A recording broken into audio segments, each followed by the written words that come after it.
On the 7th October attack in Israel and Israel's subsequent military operation in Gaza have not occurred in a vacuum. They were preceded by decades of violence and retribution, dispossession, unlawful occupation, and denial of the Palestinians' right to self-determination. International law has strict and clear regulations on the conduct of war and the conduct of self-defense, a fundamental principle of international law which underscored our findings is that unlawful action by one party to an armed conflict does not justify unlawful action by another party. Israel has a right to protect its citizens from violence by Palestinian armed groups, but in doing so, it must comply with international law. Hamas and the Palestinian armed group must also comply with international law. In relation to Israel's military operations and attacks in Gaza from 7th October, we conclude that Israeli authorities are responsible for war crimes, crimes against humanity, and violations of international humanitarian and human rights law, including extermination, intentionally directing attacks against civilians and civilian objects, murder, or willful killing, using starvation as a method of war, forcible transfer, gender persecution targeting Palestinian men and boys, sexual and gender-based violence amounting to torture, and cruel or inhuman treatment. Israel's total siege of the Gaza Strip has weaponized the provision of life-sustaining necessities for strategic and political gains, including through cutting off supplies of water, food, electricity, fuel, and other essential supplies, including humanitarian assistance. It constitutes collective punishment, disproportionately impacting pregnant women and persons with disabilities, and is causing grave harm to children, including starvation-related deaths.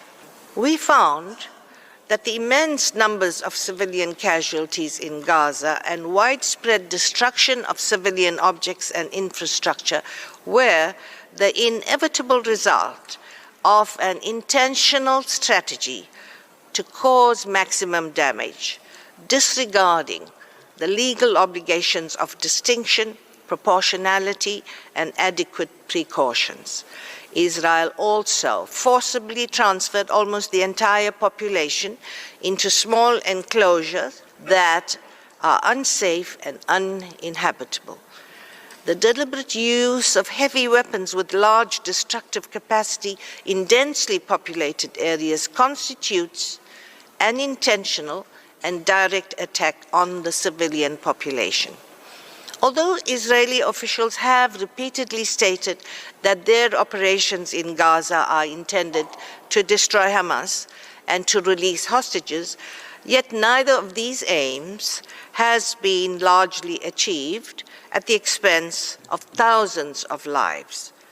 We found that Israeli forces committed sexual and gender-based violence with the intent to humiliate and further subordinate the Palestinian community. Palestinian women were targeted and subjected to sexual violence and harassment online and in person.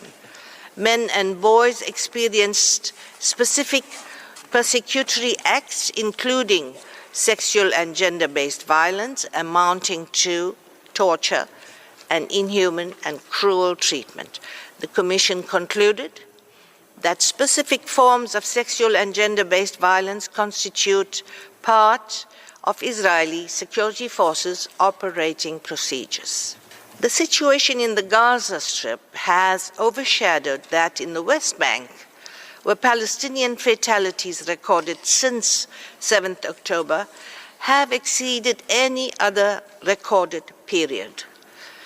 This is linked to increasingly militarized Israeli operations, a trend which we highlighted in our report to the General Assembly last year, as well as a surge in violent settler attacks on Palestinian communities, often assisted or condoned by Israeli forces. The blatant disregard for international law across the entire occupied Palestinian territory has disproportionately impacted Palestinian children. In Gaza, Israeli security forces have killed and maimed tens of thousands of children, and thousands more likely remain under the rubble. Israeli attacks have also severely impacted infrastructure essential for the well-being of children, including hospitals, schools, and basic services. The Israeli army is the most moral army in the world.